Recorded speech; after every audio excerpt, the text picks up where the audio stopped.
الحمدللہ رب العالمین والصلاة والسلام علی سید المرسلین اما بعد فاعوذ باللہ من الشیطان الرجیم بسم اللہ الرحمن الرحیم.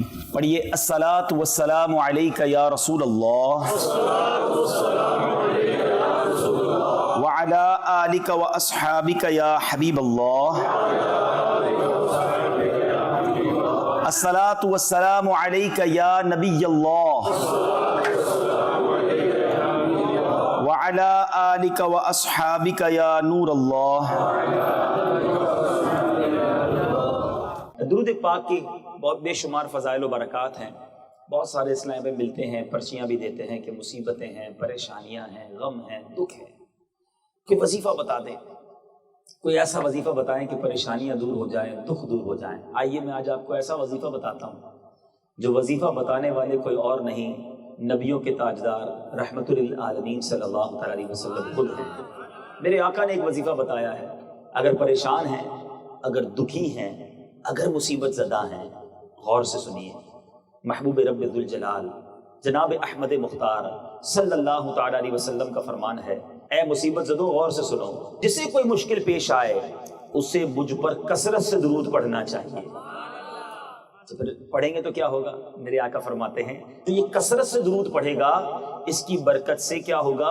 کیونکہ مجھ پر درود پڑھنا مصیبتوں اور بلاؤں کو ٹالنے والا ہے. شاعر لکھتا ہے نا، دکھوں نے تم کو جو گھیرا ہو تو درود پڑھو، دکھوں نے تم کو جو گھیرا ہو تو درود پڑھو، جو حاضری کی تمنا ہو تو درود پڑھو. درود پڑھتے جائیے، مشکلیں ٹلتی چلی جائیں گی. اچھا، سب سے زیادہ مشکل دن کون سا ہوگا؟ Difficult day. ایک دن ہے جو ہم سب نے گزارنا ہے اور وہ مشکل ترین دن ہے، اور وہ دن ہے قیامت کا دن، ڈے آف ججمنٹ، انصاف کا دن. ہم روزانہ قرآن پاک کی جب تلاوت کرتے ہیں، سورہ فاتحہ ہر نماز میں پڑھتے ہیں، مالک یوم الدین. مالک یوم الدین کون سا دن؟ مالک ہے یوم جزا کا. یہ یوم جزا کون سا ہے؟ یہ یوم جزا قیامت کا دن ہے. اللہ اس دن کا مالک ہے. اس دن کی گویا روزانہ ہمیں یاد کرائی جا رہی ہے. آپ کبھی غور کیا کہ اس مشکل دن ہونا کیا ہے؟ اس دن کے بارے میں احادیث میں مفہوم ملتا ہے، زمین تانبے کی ہوگی. کتنی گرمی ہوگی، پسینے میں لوگ ڈبکیاں کھا رہے ہوں گے، حساب کتاب بھی ہونا ہے، اعمال نامے بھی تولے جانے ہیں، بہت مشکلات ہیں. لیکن اس دن آپ نے ابھی سنا کہ درود پاک مصیبتوں کا ٹالنے والا ہے، تو ہو سکتا ہے کوئی یہ سوال کرے کہ جناب ٹھیک ہے آپ نے بتایا، لیکن ایک قیامت کا دن بھی تو ہے، اس دن بھی تو مصیبتیں ہوں گی. کیا یہ درود پاک بروز قیامت بھی کام آئے گا؟ کیا اس دن بھی مصیبتیں ٹل جائیں گی؟ سنو میرے آقا علیہ الصلوۃ والسلام کیا فرماتے ہیں. میرے آقا فرماتے ہیں، حضرت عبداللہ ابن مسعود رضی اللہ تعالیٰ عنہ اس کے راوی ہیں، ترمذی شریف کی حدیث ہے. سرور کائنات صلی اللہ تعالیٰ علیہ وسلم نے ارشاد فرمایا، میرے آقا کہتے ہیں لوگوں میں سے میرے زیادہ قریب قیامت کے دن وہ ہوگا جس نے مجھ پر زیادہ درود پاک پڑھے ہوں گے. اچھا، قیامت کے دن اگر نبی پاک کے قریب ہو گئے تو کیا فائدہ ہونا ہے؟ اللہ اللہ. شافع روز محشر کون ہے؟ رب کی بارگاہ سے بخشوانے والے کون ہیں؟ حوض کوثر پر گناہگاروں کو جام پلانے والے کون ہیں؟ نامہ اعمال کے تلتے وقت گناہگاروں کی مدد کرنے والے کون ہیں؟ امام عشق و محبت اعلیٰ حضرت قیامت کے دن نبی پاک کیا کیا کرم فرمائیں گے، کتنے پیارے انداز میں بتاتے ہیں. پیاس لگے گی نا، سنو، ٹھنڈا ٹھنڈا میٹھا میٹھا پیتے ہم ہیں پلاتے یہ. اس دن اعمال نامے تولے جائیں گے، ڈر ہے کہ کہیں نیکیوں کا پلڑا ہلکا نہ ہو جائے. امام اہل سنت سمجھا رہے ہیں، اپنے کرم سے ہم ہلکوں کا پلہ بھاری بناتے یہ ہیں. اپنی بنی ہم آپ بگاڑیں، کون بنائے بناتے یہ ہیں. اچھا، اس دن پل صراط بھی ہے، تیل تلوار سے زیادہ تیز پل بھی ہے، بال سے زیادہ باریک بھی ہے. ہمارا کیا بنے گا؟ اعلیٰ حضرت سمجھا رہے ہیں، سلم سلم کی ڈھارس سے پل سے پار چلاتے یہ ہیں. اس دن عیب کھلنے کا خوف ہوگا، گھبرانا نہیں. اعلیٰ حضرت سمجھا رہے ہیں، اپنے کرم سے ہم ہلکوں کا پلہ بھاری بناتے یہ ہیں، اور اپنے عیب جب کھلیں گے تو فرماتے ہیں کہ مجرموں کے عیب بھی چھپانے والے میرے آقا علیہ الصلوۃ والسلام ہیں۔ یعنی کون سی مشکل ہے جس کا حل نبی پاک علیہ الصلوۃ والسلام کے پاس اس دن نہیں ہوگا؟ گویا ایک ہی ہستی ہوگی جنہوں نے بخشوانا ہے، جنہوں نے بچانا ہے۔ اب سچ بتاؤ، قیامت کے دن اگر کوئی نبی پاک کے قریب ہو جائے، انہی کے پاس ہو جائے، تو پھر مشکل تو نہیں رہے گی نا۔ پیاس لگے گی تو جام کوثر پلا دیں گے، پل صراط سے پار لگنا ہوگا تو پار کروا دیں گے، اعمال نامے کھلیں گے تو انشاءاللہ نیکیوں کا پلڑا بھاری کروا دیں گے، ہم تو ہوں گے ان کے پاس۔ درود اتنی بڑی نعمت ہے کہ جنہوں نے پرابلم سالو کرنی ہے انہی کے پاس پہنچا دیتا ہے۔ اور پھر شاعر لکھتا ہے نا، محشر ہے اگر محشر، کس بات کا ہم کو ڈر۔ اے میلاد منانے والوں، اے نبی کا چرچا کرنے والوں، زندگی بھر انہیں یاد کرنے والوں، سنو، محشر ہے اگر محشر، کس بات کا ہم کو ڈر، ہم جن کے ثنا خواہ ہیں وہ بھی تو وہاں ہوں گے۔ ارے جب وہ وہاں ہوں گے تو پھر سارے کام سیدھے ہو جانے ہیں۔ زندگی ان کی یاد میں گزری ہے، تو شرط یہ ہے کہ ان کے ذکر میں زندگی گزرے، ان کی یاد میں زندگی گزرے، درود پڑھتے ہوئے زندگی گزرے۔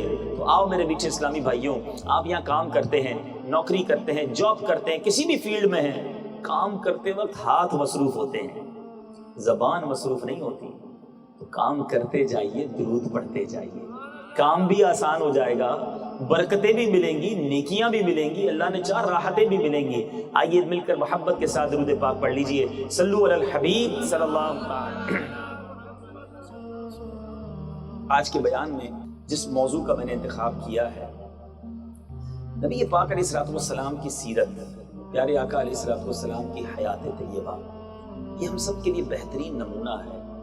اور آپ کی حیات میں، آپ کی زندگی میں اتنے پہلو ہیں، اتنے ڈائمنشنز ہیں، اتنی جہتیں ہیں کہ جب سیرت پڑھیں تو عقل حیران ہو جاتی ہے کہ نبی پاک کیسی خوبصورت اور کیسی کامل شخصیت ہے۔ یعنی پیارے آقا علیہ الصلوۃ والسلام کی پیدائش سے پہلے کے واقعات، نبی پاک کی پیدائش کے وقت کے واقعات، نبی پاک کے بچپن کی بات کریں تو عقل حیران ہو جاتی ہے، کیا خوبصورت بچپن ہے۔ میرے آقا کی جوانی کی بات کریں، نبی پاک کے کاروبار کا تذکرہ کریں، پیارے آقا علیہ الصلوۃ والسلام پر جب پہلی وحی نازل ہوئی اس وقت کیا کیفیات تھی اس کی بات کریں۔ پھر نبی پاک علیہ الصلوۃ والسلام کو جب اسلام پھیلانا شروع کیا، ذرا غور کیجئے گا، مقام کیا ہے؟ محبوب رب العالمین ہے، فرشتوں کے آقا ہیں، نبیوں کے آقا ہیں، کونین میں ان جیسا اور کوئی نہیں، رب نے اپنا محبوب بنایا ہے، اتنا بڑا مقام ہے۔ مگر اسلام پھیلانے میں میرے آقا علیہ الصلوۃ والسلام اور آپ کے صحابہ کو کتنی تکلیفیں اٹھانی پڑی، یہ بڑی اہم بات ہے اور اس موضوع پر بہت کم بات کی جاتی ہے۔ آج میں نبی پاک علیہ الصلوۃ والسلام کی سیرت کے اس دردناک پہلو کی طرف توجہ دلانا چاہتا ہوں، پھر بعد میں عرض کروں گا کہ یہ سیرت کا یہ پہلو ہم نے کیوں بیان کیا۔ لیکن ذرا غور تو کیجئے، اتنا بڑا مقام مگر تکلیفیں کیسی تھی۔ پیارے آقا علیہ الصلوۃ والسلام کو جب پہلی وحی نازل ہوئی، میرے آقا علیہ الصلوۃ والسلام نے جس کو کہنا چھپ کر چند صحابہ میں، چند لوگوں میں اسلام کی دعوت پیش کی۔ بہت چھپ چھپ کر دین کا کام ہوتا تھا۔ دار ارقم میں صحابہ کرام کے ساتھ نبی پاک بیٹھتے اور انہیں تعلیم فرماتے، انہیں دین کی باتیں بتاتے، نیکی کی دعوت دیتے۔ مگر جب اعلان نبوت کو 4 سال ہو گئے، 4تھا سال ہوا، تو قرآن پاک کی یہ آیت نازل ہوئی سورہ حجر میں، فَاصْدَعْ بِمَا تُؤْمَرْ، تو اعلانیہ کہہ دو جس بات کا تمہیں حکم ہے۔ یعنی اب اعلانیہ اعلان حکم دیا کہ اب لوگوں کو نیکی کی دعوت، اسلام کی دعوت دی جائے۔ بس یہ اعلان کرنے کی دیر تھی۔ جو اپنے تھے، محبت کرنے والے تھے، امین اور صادق کہنے والے تھے، نبی پاک کے کردار کی گویا رتب اللسان ہوا کرتے تھے، وہ سارے دشمن ہو گئے۔ اور دشمنی کیسی ہم سوچ بھی نہیں سکتے۔ اے میرے میٹھے پیارے اسلامی بھائیوں، اب پورا عرب ایسا لگتا تھا مخالفت پر کمر بستہ ہو گیا، کسی طرح انہیں چین نہیں آتا تھا کہ نبی پاک علیہ الصلوۃ والسلام کو کس طرح تکلیف پہنچائیں، چونکہ انہیں یہ خوف تھا کہ بنو ہاشم اگر نبی پاک کو معاذ اللہ شہید کر دیں گے تو بنو ہاشم ایک بڑا قبیلہ ہے، ان سے لڑائی چھڑ جائے گی تو قتل تو نہ کر سکے، شہید تو نہ کر سکے، مگر اب کیا کرتے؟ ستانا شروع کیا، تکلیف دینا شروع کی۔ تکلیفیں بھی کیسی کہ آج سنے تو عقلیں حیران، رونگٹے کھڑے ہو جاتے ہیں، آنکھوں میں آنسو آ جاتے ہیں کہ اللہ کے حبیب صلی اللہ تعالیٰ علیہ وسلم کو اتنا ستایا گیا۔ آپ بھی سنیے، سب سے پہلے نبی پاک علیہ الصلوۃ والسلام کے بارے میں کیا مشہور کیا، کیا مشہور کیا کہ یہ کاہن ہے. کاہن معاذ اللہ اس کو کہتے ہیں جو جادو کے کام کرتا ہے یا ستاروں کا علم بتاتا ہے. کہا یہ ساحر ہیں، شاعر ہیں، مجنون ہیں.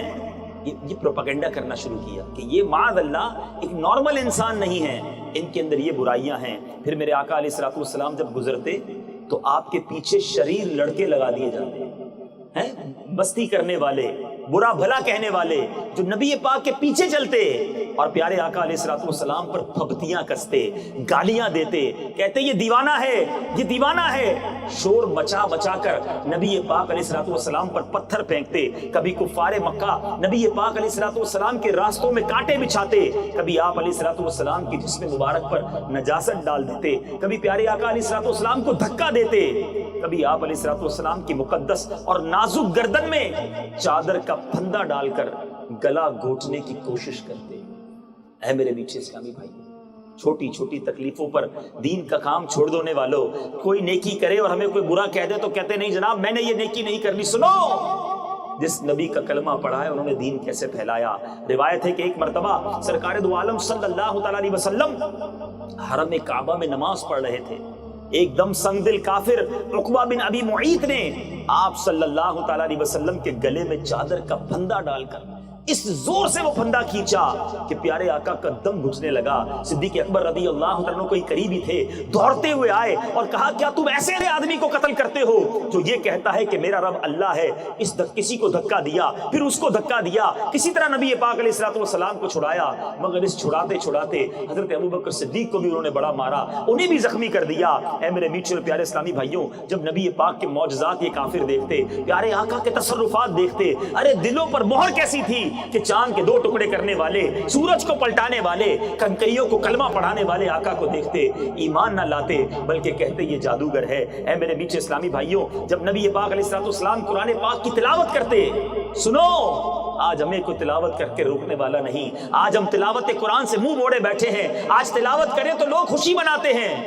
ایک وہ دور بھی تھا کہ جس ہستی پر قرآن نازل ہوا، جبریل امین جن کے پاس قرآن لے کر آئے، جب وہ قرآن کی تلاوت کرتے تو یہ کفار قرآن اور قرآن لانے والے جبرائیل اور قرآن کو نازل کرنے والے اللہ اور پیارے آقا علیہ الصلوۃ والسلام کو گالیاں دیتے، گلی کوچوں میں پہرا بٹھا دیتے کہ کوئی قرآن کی آواز سن نہ سکے، کسی کو آواز سنائی نہ دے.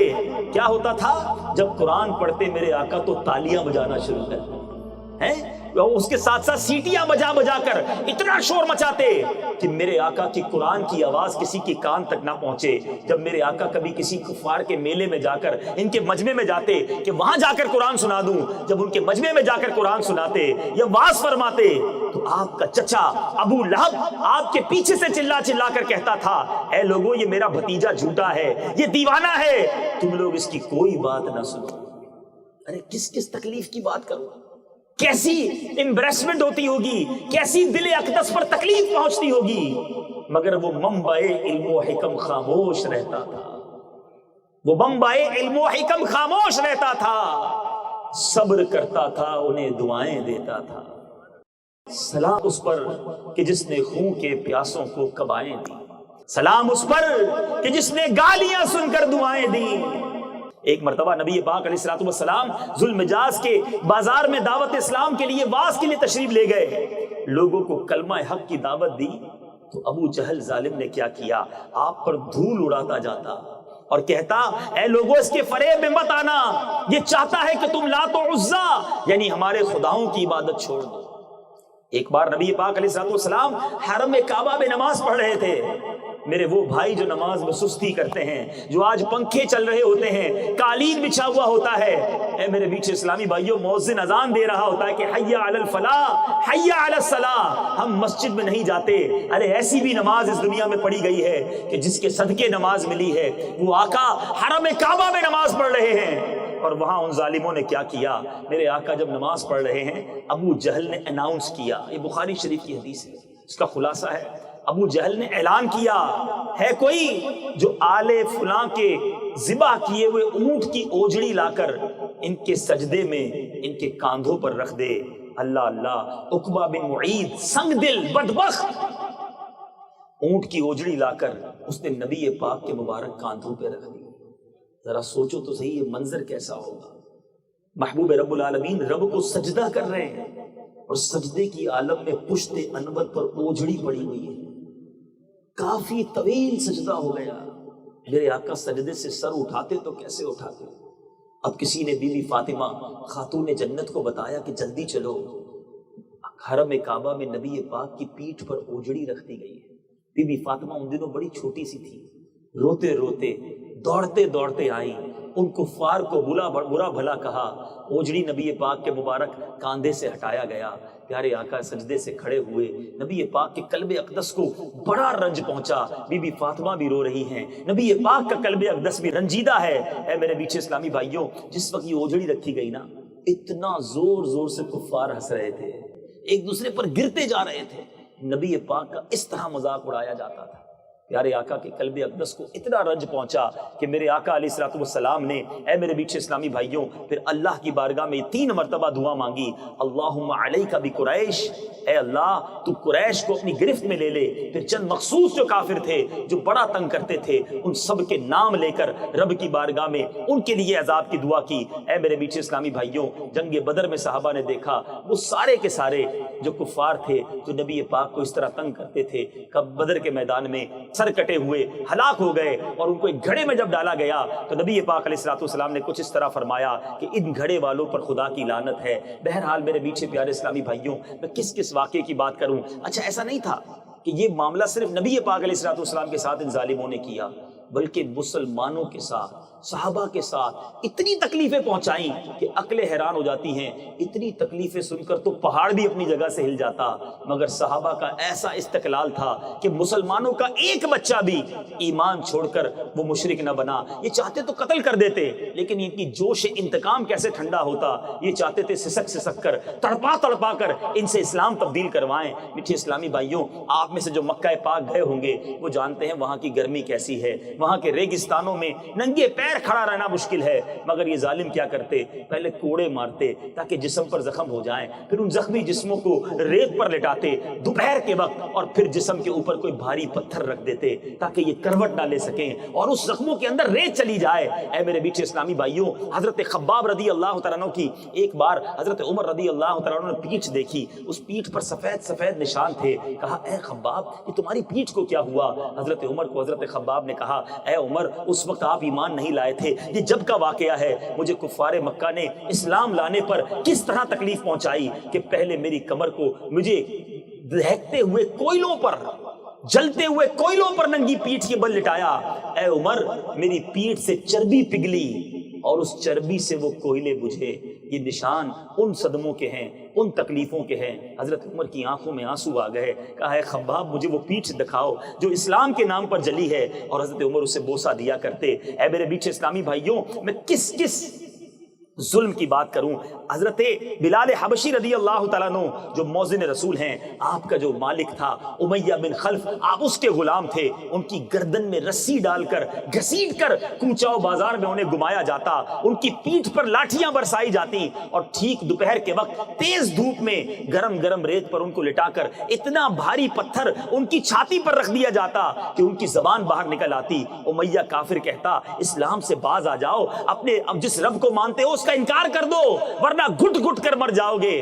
مگر وہ کیسے منبعے علم و حکم تھے، وہ کیسے صبر کے پیکر تھے، وہ کیسے نبی کے دیوانے تھے. اس تکلیف میں بھی ان کی زبان پر ایک ہی نعرہ ہوتا، احد احد، اللہ ایک ہے، اللہ ایک ہے. مر جائیں گے مگر رب کو ایک مانیں گے، اسلام کو نہیں چھوڑیں گے. اے میرے میٹھے اسلامی بھائیوں، کسی کا گلا گھونٹا جاتا، کسی کو چٹائی میں باندھ کر چٹائی جلا دی جاتی تاکہ دھونی کے ذریعے اس کا دم گھٹ جاتا. کسی کو پانی میں ڈال کر اتنی دیر پانی میں رکھتے، اتنی ڈبکیاں دیتے کہ وہ بے ہوش ہو جاتا کہ کسی طرح یہ غلام ہیں، یہ غریب ہیں. مگر وہ غریب بھی تھے، وہ تکلیف میں بھی تھے، وہ غلام بھی تھے، مگر تکلیفیں برداشت کرنے کے بعد بھی اپنے نبی کا دامن نہ چھوڑا.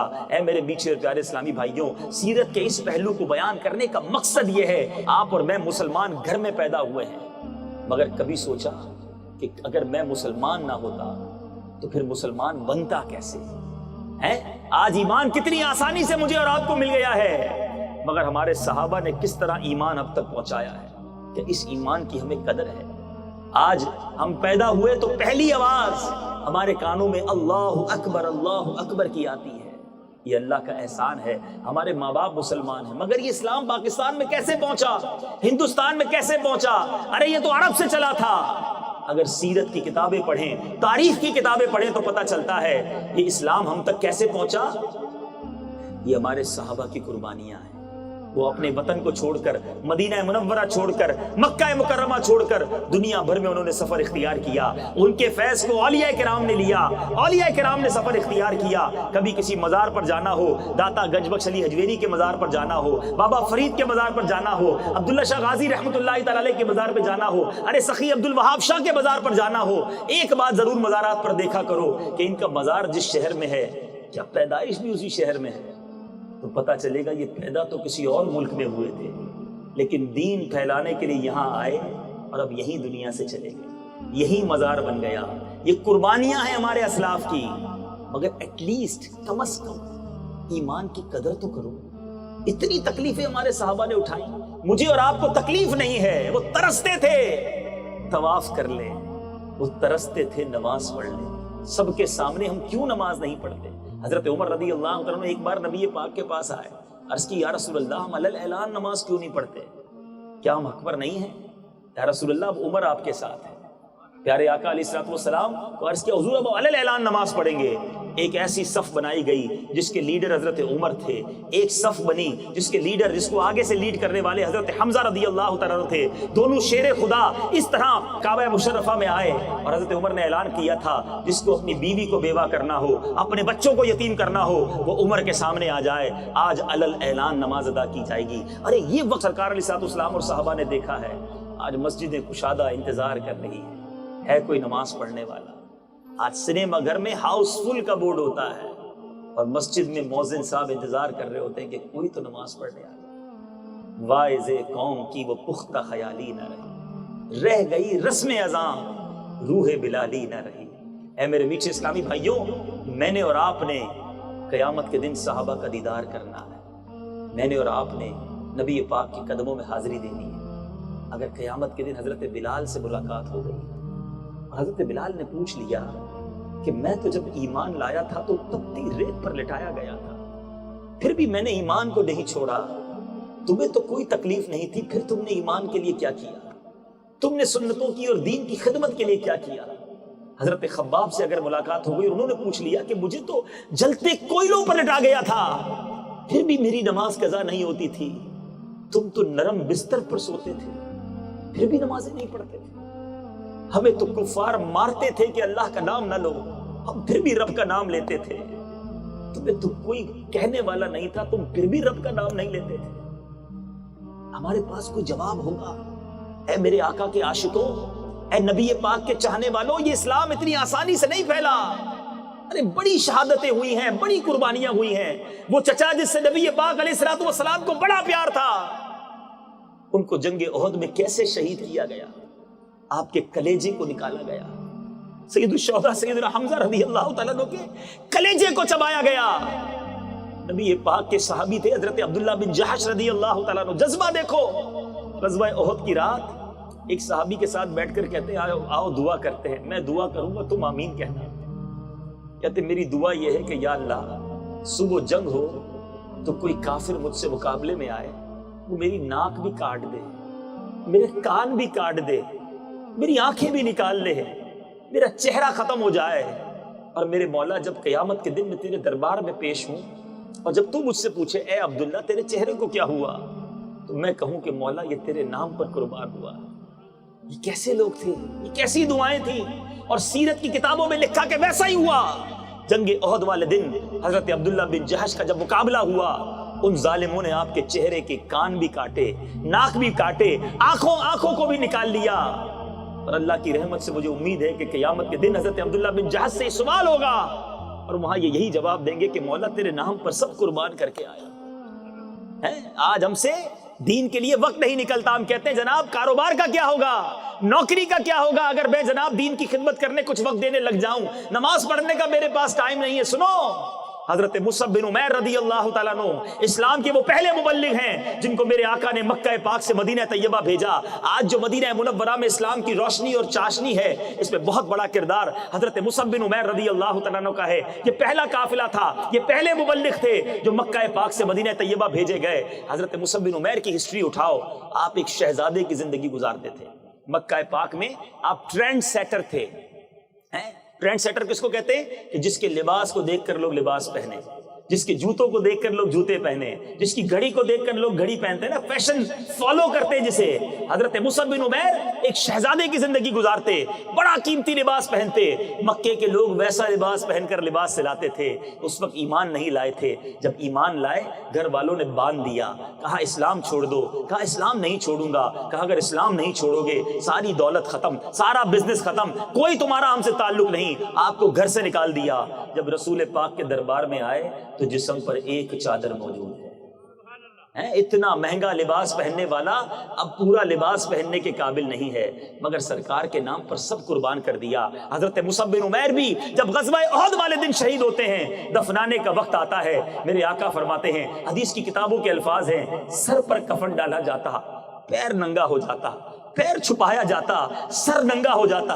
نبی پاک نے جب یہ دیکھا آنکھوں میں آنسو آ گئے. فرمایا کچھ اس طرح فرمایا، یہ مکے کا شہزادہ تھا، مگر آج تدفین کے وقت اس کا حال یہ ہے، ہمارے پاس کفن دینے کو پورا کپڑا نہیں ہے. صحابہ سے فرمایا سر کو چادر سے چھپا دو، پیر پر ازغر نامی گھاس ڈال دو اور ارحم الراحمین کے سپرد کر دو. ان کی تدفین کر دی گئی. کس قربانی کی بات کریں، کس قربانی کی مثال دوں. کربلا کا واقعہ ہر سال سنتے ہو، کیا علی اصغر کا بچپنا یاد نہیں آتا؟ علی اکبر کی جوانی یاد نہیں آتی؟ کربلا والوں کی پیاسے گلے یاد نہیں آتے؟ ارے اسلام کے لیے کتنی قربانیاں دی گئی ہیں. سوال یہ ہے کہ میں اور آپ اس اسلام کی کیا خدمت کر رہے ہیں؟ ارے انہوں نے تو اسلام کی سر بلندی کے لیے سر کٹا دیے. کیا قیامت کے دن امام حسین سے نہیں ملنا؟ کربلا والوں کی بارگاہ میں حاضری نہیں دینی؟ اگر انہوں نے پوچھ لیا کہ ہم نے تو خاندان لٹا دیا دین بچانے کے لیے، تم نے بھی دین بچانے کے لیے کیا کیا؟ آج کیا جواب ہے ہمارے پاس؟ آج تو دین کو برباد کرنے کے لیے مسلمان تلا ہوا ہے. مسلمان آج دنیا میں جھوٹا مشہور ہے. آج ہم سے کوئی کاروبار کرنے کے لیے تیار نہیں ہے. آج مسلمان کے وعدوں پر کوئی یقین کرنے کے لیے تیار نہیں ہے. آج مسلمان فراڈ کے کام میں آگے نظر آتا ہے. مسلمان آج ڈکیتی، چوری، وعدہ خلافی، مسلمان آج دوسروں کے جناب مال پہ قبضہ کرنے والا بن گیا ہے. کیا مرنا نہیں؟ اللہ کو جواب نہیں دینا؟ صرف دنیا ہی بنانی ہے؟ فلمیں ڈرامے دیکھ کر آنکھیں خراب کرنا، فلمیں ڈرامے دیکھ کر اپنے رب کو ناراض کرنا، بے حیائی اور بدکاری کر کے، بدکاریاں کر کے رب کو ناراض کرنا. کیا ان لوگوں نے مرنا نہیں؟ خدا را ایسی زندگی نہ گزارو. ایک طرف اس اسلام کی تاریخ بڑی روشن ہے کہ بڑی قربانیاں دے کر دین ہم تک پہنچا ہے، اور دوسری طرف آج ایمان کو گھر بیٹھے حاصل کرنے والا ساری زندگی رب کو ناراض کرنے والے کاموں میں مصروف ہے. خدا را ایسا نہ کرو. اور اس خوبصورت تاریخ سے ایک اور مدنی پھول آخر میں دینا چاہتا ہوں کہ وہ لوگ اتنی تکلیفیں اٹھا کر بھی اللہ کی رضا پر راضی رہتے تھے. آج میرے اور آپ کے اندر صبر کتنا ہے؟ تھوڑی تکلیف آ جائے تو واویلا، شکوے، شکایات، ارے جناب بہت پریشان ہوں، اللہ نے دیا ہی کیا ہے مجھے، معاذ اللہ، میرے پاس کچھ بھی نہیں ہے، بڑی تکلیف میں ہوں. اے میرے میٹھے اسلامی بھائیوں، یہ انداز نہیں ہے. اللہ تبارک و تعالیٰ قرآن مجید فرقان حمید میں ارشاد فرماتا ہے، ان اللہ مع الصابرین، اللہ صابروں کے ساتھ ہے. جس کے ساتھ اللہ ہو جائے اس کی مشکل رہے گی. ارے پریشانی میں صبر کرو. سب کو بتانا ضروری نہیں کہ پیٹ میں بہت درد ہے، سر میں بہت درد ہے، کاروبار نہیں چل رہا، نوکری نہیں چل رہی. ارے کسی کو بتانے سے مسئلے حل نہیں ہوں گے، صبر کا ثواب بھی چلا جائے گا. شاعر لکھتا ہے نا، کسی کا احسان کیوں اٹھائیں، کسی کو حالات کیوں بتائیں، کسی کا احسان کیوں اٹھائیں، کسی کو حالات کیوں بتائیں، تمہیں سے مانگیں گے تم ہی دو گے، تمہارے در سے ہی لو لگی ہے. جس نے دینا ہے اس سے مانگو نا، کیوں دنیا والوں کو بتاؤں. آج ہمارا کوئی نفع ہو جائے، کیا سب کو بتاتے ہو؟ اتنے کما لیے، اتنا نفع کر لیا، یہ لاٹری نکل آئی، یہ فائدہ ہو گیا، نہیں بتاتے. گھر والوں کو تو زیادہ نہیں بتاتے، خرچہ شروع کر دیں گے. لیکن اگر نقصان ہو جائے تو سب کو بتاتے ہیں، تکلیف ہو جائے تو سب کو بتاتے ہیں۔ کیوں بتاتے ہیں؟ یہ صبر کا ثواب بھی آپ کا جا رہا ہے۔ یہ شکوے اور شکایات ہیں۔ اے میرے میٹھے پیارے اسلامی بھائیوں، روایت سنیے، شہنشاہ نبوت مخزن جود و سخاوت صلی اللہ تعالی علیہ وسلم نے ارشاد فرمایا، جو شخص دنیا ہی میں اپنی ہر خواہش کی تکمیل کر لے تو یہ چیز آخرت میں اس کی اور اس کی خواہش کے درمیان آڑ اور پردہ بن جائے گی۔ ایک حدیث سنیے اور ایمان تازہ کیجئے۔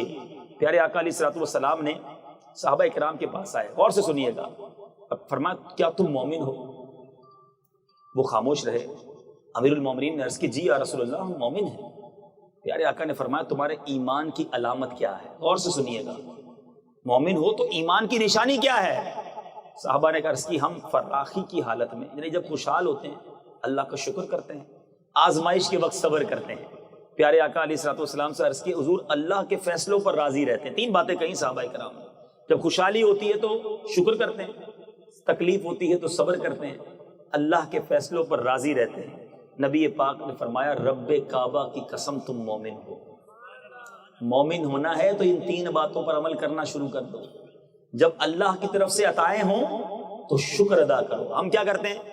جیسے ہی ہاتھ کھلا ہوتا ہے ویسے ہی گناہ بھی کھلے ہو جاتے ہیں، جیسے ہی مال ہاتھ میں آتا ہے خطائیں بڑھ جاتی ہیں۔ عجیب لوگ ہیں۔ آسانی پر شکر ادا کرنا چاہیے۔ سچی بات یہ ہے کہ جس پر رب کی عطائیں بڑھیں اس کے تو سجدے بڑھنے چاہیے تھے، اس کا تو شکر بڑھنا چاہیے تھا، مگر عجیب معاملہ ہے، وہ عطائیں فرماتا ہے ہم خطائیں کرتے ہیں۔ اور جب مشکل آئے تو صبر کرے اور اللہ کے فیصلے پر راضی رہیں۔ آج ہو سکتا ہے کوئی بیمار میرا بھائی بیٹھا ہو، کوئی تنگ دست بیٹھا ہو، کسی کا بچہ بیمار ہو، سنو صبر کرو گے تو کیا ملے گا؟ رب فرماتا ہے جب میں اپنے کسی بندے کو بیماری میں مبتلا کروں اور وہ اس پر صبر کرے، کسی سے شکایت نہ کرے، دو شرط ہے نا، صبر کرے اور شکایت نہ کرے، بتائے نہ کسی کو، شکایت کرتے ہیں لوگ، ثواب کیا ملے گا؟ رب فرماتا ہے میں اس کے گوشت کو اچھے گوشت سے اور اس کے خون کو اچھے خون سے بدل دیتا ہوں، اور جب اسے شفا دیتا ہوں تو ایسی شفا دیتا ہوں کہ اس کے نامہ اعمال میں کوئی گناہ نہیں رہتا، اور اگر میں اسے دنیا سے اٹھا لوں تو اسے اپنی رحمت کاملہ کے سائے میں لے جاتا ہوں۔ یعنی بیماری تو گناہ معاف کروانے آئی تھی، مگر میں نے دنیا کو بتا کر شکایتیں کر کے بہت بیمار رہتا ہوں جناب، شوگر بھی ہے تو بلڈ پریشر بھی ہے تو پیٹ میں بھی درد رہتا ہے، اب تو گھٹنے بھی جواب دے گئے۔ ارے بھائی کسی ڈاکٹر کے سامنے بیٹھے ہو جو بتا رہے ہو، بس بتانا ہے، خالی خالی بولنا ہے، کیوں بول رہا ہے؟ صبر اسی کا تو نام ہے کہ میں جانوں میرا رب جانے۔ حضرت رابعہ بصریہ رضی اللہ تعالیٰ عنہ نے بڑی گہری بات کی، عقل مند لوگ میری بات سمجھیں گے۔ ایک شخص نے سر پر پٹی باندھی ہوئی تھی، حضرت رابعہ بصریہ نے کہا کیوں باندھی ہے؟ اس نے کہا سر پہ درد ہے اس لیے باندھی ہے۔ فرمایا اتنے دن جو راحت میں تھے اس کی پٹی باندھی تھی؟ بڑی گہری بات ہے۔ آج سر پر پٹی اس لیے باندھی کہ لوگوں کو بتاؤ میرے سر میں درد ہے، جو اتنے دن اللہ نے اچھا رکھا تھا اس کی کوئی پٹی باندھی تھی؟ تو کیوں بتائیں کسی کو کہ میرے ساتھ کیا پرابلم ہے؟ ایک جملہ سنتے ہوں گے صبر جمیل، بہت دہراتے ہیں ہم، یا اللہ تمہیں صبر جمیل عطا فرمائے۔ یہ صبر جمیل ہے کیا؟ اس کا معنی پتہ ہے؟ کہتے سارے ہی ہیں، یہ کسی جمیل بھائی کا صبر نہیں ہے۔ صبر جمیل کی تعریف یہ لکھی علماء نے کہ صبر جمیل یہ ہے کہ بندہ مصیبت زدہ اور غیر مصیبت زدہ میں فرق ہی نہ کر سکے، پتہ ہی نہ چلے کون بیمار ہے کون پریشان ہے، دونوں بندے دونوں سکون میں اور ایک بڑی مشکل میں ہے، یہ ہے صبر جمیل۔ اچھا کچھ لوگ کیا کرتے ہیں، کوئی پرابلم آ جائے، کوئی مصیبت آ جائے، بچے کا انتقال ہو جائے یا گاڑی کی ٹھوکر لگ جائے تو پہلے تو سب کو بتائیں گے یار یہ ہو گیا، بڑا نقصان ہو گیا، بیمار ہو گیا، فلاں کا انتقال ہو گیا، رونا دھونا سب کر لیا، اور اب آخر میں کہیں گے جناب اب ہم صبر ہی تو کر رہے ہیں۔ ارے اب یہ صبر نہیں ہے، صبر تو پہلے صدمے کے وقت تھا کہ صدمہ ہوا اور آپ نے صبر کیا، اللہ کی رضا پر راضی رہے، سب کو بتا کر شکوہ کر کے آخر میں کہتے ہو کہ صبر کیا، تو یہ کیا کیا؟ علماء بڑی پیاری بات کہتے ہیں، عقل مند وہ ہے جو کام پہلے کر لے جو احمق 5 دن بعد کرتا ہے۔ 5-6 دن بعد تو سبھی کو صبر کرنا ہوتا ہے، اب پہلے دن سے ہی صبر کر کے ثواب کیوں ضائع کر دیتے ہیں؟ تو بہرحال میرے پیچھے اسلامی بھائیوں، اب آخر میں 1-2 باتیں کہ ہمارے اسلاف کو جب تکلیف پہنچتی تھی تو وہ صبر کیسے کرتے تھے۔ حضرت سیدنا فتح موصلی رحمۃ اللہ تعالی علیہ کی زوجہ محترمہ کو ایک بار ٹھوکر لگی اور آپ کے پیر کا ناخن ٹوٹ گیا. کسی کے پیر کا ناخن ٹوٹا ہو تو اس کو پتا ہے تکلیف کتنی ہوتی ہے, جان نکل جاتی ہے. آپ مسکرانے لگی, کسی نے کہا کہ آپ کو تکلیف نہیں ہوئی, پیر کا ناخن ٹوٹ گیا ہے. تو کہتی تکلیف تو بڑی ہوئی ہے, مگر مجھے جو صبر پر ثواب ملنا ہے نا, وہ سوچ کر میری چہرے پہ مسکراہٹ آ گئی ہے.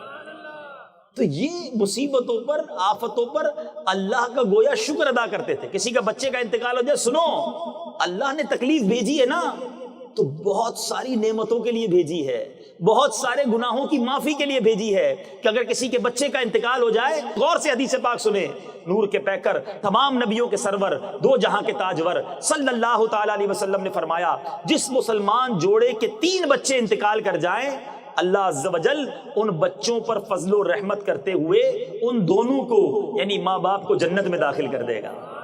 صحابہ کرام نے عرض کی کہ حضور اگر کسی کے 2 بچے چلے جائیں, تو فرمایا 2 بچے بھی.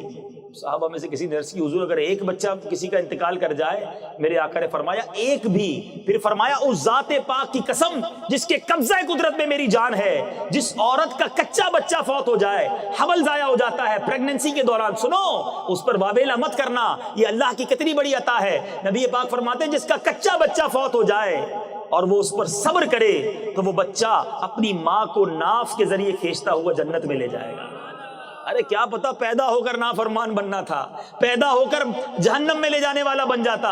اللہ نے اپنی رحمت کے سائے میں بلا لیا, اور کیا معلوم یہ ہماری مغفرت کا ذریعہ بننا ہو, اللہ جانتا ہے. دیکھو یاد رکھنا, اگر ہمیں کوئی چیز نہیں مل رہی نا, یا ہم پر کوئی مصیبت آئی ہے, تو رب ماں سے زیادہ چاہنے والا ہے. کیوں تکلیف بھیج رہا ہے؟ کوئی اس کے پیچھے راحت ہوگی, اس کے پیچھے کوئی اس کی طرف سے مشیت ہوگی. ایک حدیث پاک سناتا ہوں, ہو سکتا ہے ایسے بھی اسلام بھائی یہاں بیٹھے ہوں جو کہتے ہوں یار میں پہلے نماز نہیں پڑھتا تھا, روزے نہیں رکھتا تھا تو بڑا ریلیکس تھا, جیسے جیسے نیکیاں کرتا جا رہا ہوں مشکلیں بڑھتی جا رہی ہیں, جیسا نیکی کی طرف آتا ہوں تو کاروبار میں بھی پرابلم آ رہی ہے. وہ فلاں ایک ٹائم کی نماز نہیں پڑھتا, اتنے گناہ کرتا ہے, خوشحال ہے, اور ہم جناب نیکیاں کرتے ہیں, روزے بھی رکھتے ہیں, زکوٰۃ بھی دیتے ہیں, ہمارے کام ہی سیدھے نہیں ہوتے. یہ بھی بعض اوقات ذہن میں سوال پیدا ہوتا ہے. آؤ آج اس کی بھی انشاءاللہ آپ کے کانسیپٹ کو کلیئر کر دیتے ہیں. سرور کائنات علیہ الصلوۃ والسلام کا فرمان سنیں. سیدنا سعد بن ابو وقاص رضی اللہ تعالیٰ اس کے راوی ہیں, میرے آقا سے میں نے عرض کی, کہتے ہیں میں نے نبی پاک سے عرض کی یا رسول اللہ صلی اللہ تعالیٰ علیہ وسلم, زیادہ مصیبتیں کن لوگوں پر آتی ہیں؟ بہت سارے سوال ہیں, یہ آج بہت سارے کانسیپٹس یہاں موجود اسلامی بھائیوں کے بھی کلیئر ہو جائیں گے. سوال کیا, حضور سب سے زیادہ مصیبتیں, حدیث کا خلاصہ ہے زیادہ مصیبتیں کن لوگوں پر آتی ہیں؟ میرے آقا نے فرمایا انبیاء پر. نبی تو سب سے ٹاپ کیٹیگری پر ہے, رب کے قریبی ہیں. عرض کی حضور پھر کن پر آتی ہیں؟ فرمایا جو لوگ ان کے بعد بہتر ہیں. پھر آقا پھر کن پر؟ کہا جو ان کے بعد بہترین ہیں. پھر پیارے آقا نے اس کی وضاحت فرمائی کہ بندے کو اپنی دینداری کے اعتبار سے مصیبت میں گرفتار کیا جاتا ہے. اگر وہ دین میں زیادہ سخت ہوتا ہے اس کی آزمائش بھی زیادہ سخت ہوتی ہے, اور اگر وہ دین میں کمزور ہوتا ہے تو اللہ عز و جل اس سے اس کی دینداری کے مطابق آزماتا ہے. بندہ مصیبت, اب اس کی وجہ کیا ہے؟ آپ کہیں گے کمال ہو گیا یار, دین میں بڑھتے جائیں گے مصیبتیں بڑھتی جائیں گی. اس کی وجہ بیان فرمائی, کتنی خوبصورت وجہ ہے. فرماتا ہے میرے آقا فرماتے بندہ مصیبت میں مبتلا ہوتا رہتا ہے یہاں تک کہ اس دنیا ہی میں اس کے سارے گناہ بخش دیے جاتے ہیں. اصل میں رب کی مشیت یہ ہے کہ میرے بندے سے زندگی میں جو خطائیں ہو گئی ہیں نا, اس پر آزمائشیں بھیجی جائیں, یہ صبر کرے, اس کی خطائیں یہی معاف ہو جائیں. میرا یہ نیک بندہ میرے پاس جب آئے تو گناہوں سے پاک ہو کر آئے, اس کو جنت کا اعلیٰ مقام دیا جائے. ایک اور روایت میرے آقا فرماتے ہیں اللہ کے یہاں بندے کا کوئی سٹیٹس رکھا ہوتا ہے, کوئی مقام رکھا ہوتا ہے کہ اس نے یہاں تک پہنچنا ہے, لیکن یہ عمل کر کے وہاں تک نہیں پہنچ پاتا. تو فرمایا اللہ اس پر آزمائشیں بھیجتا ہے تاکہ وہ صبر کر کے اس مقام تک پہنچ جائے. اب سچ بتاؤ, میرے پاس تو مصیبت آئی تھی میرے درجے بڑھانے, رب کے قریب کرنے, مگر ہائے افسوس بے صبری کر کے, واویلا کر کے, لوگوں کو بتا کر جو درجہ بڑھنا تھا وہ بھی میں نے ضائع کر دیا. ایک روایت میں نے پڑھی میٹھے اسلامی بھائی, میں جب بھی اس روایت کو پڑھتا ہوں یا بیان کرتا ہوں ایک عجیب سی دل کی کیفیت ہو جاتی ہے. اور روایت یہ ہے کہ جو بندہ اللہ کے تھوڑے دیے پر راضی ہو جاتا ہے اللہ بھی اس کے تھوڑے عمل پر راضی ہو جاتا ہے. اب غور کرو, اگر رب نے تھوڑا دیا ہے اور ہمارے ٹوٹے پھوٹے عمل بھی قبول فرما لے تو یہ سودا تو مہنگا نہیں ہے. اگر وہ زیادہ عطا کر دے اور اس کے مقابلے میں ہمیں زیادہ عمل مانگے جائیں گے تو کدھر سے دیں گے؟ اپنے پاس تو ہے ہی کچھ نہیں. تو خدا را صبر کرنے والے بنے ہیں, اللہ کی رضا پر راضی رہنے والے بنے, اس کے فیصلوں پر یقین رکھو کہ اس نے جو کیا ہے میرے لیے بہتر کیا ہے. بعض اوقات سمجھ نہیں آتا کہ یار میں مانگ رہا ہوں مجھے نہیں مل رہا. آخری بات, کبھی کبھی ہم رو رہے ہوتے ہیں, مانگ رہے ہوتے ہیں, دعائیں کر رہے ہوتے ہیں, کوئی بندہ کہتا ہے 10 سال سے مانگ رہا ہوں جناب, مری بازاروں پر بھی گیا, پیروں سے بھی دعا کرائی, بزرگوں سے بھی دعا کرائی, میری دعا ہی قبول نہیں ہوتی, جو مانگتا ہوں وہ مل ہی نہیں رہا, کاروبار میں برکت نہیں ہو رہی, اولاد نہیں مل رہی, بیٹا نہیں مل رہا, بیماری دور نہیں ہو رہی, میری دعائیں نہیں سنی جاتی. سنو, ایمان تازہ ہو جائے گا. روایتوں میں آتا ہے جب کوئی فاسق فاجر رب کا نافرمان دعا کرتا ہے, اللہ فرشتوں سے کہتا ہے اس کا کام جلدی کر دو, مجھے اس کی آواز پسند نہیں ہے. اور جب کوئی رب کا فرما بردار دعا کرتا ہے, اللہ کا حبیب دعا کرتا ہے, اللہ فرشتوں سے کہتا ہے اسے مانگنے دو. اے فرشتوں, اس کا کام ابھی نہیں کرنا, اس کو اور مانگنے دو, مجھے اس کا مانگنا بڑا پسند آ رہا ہے.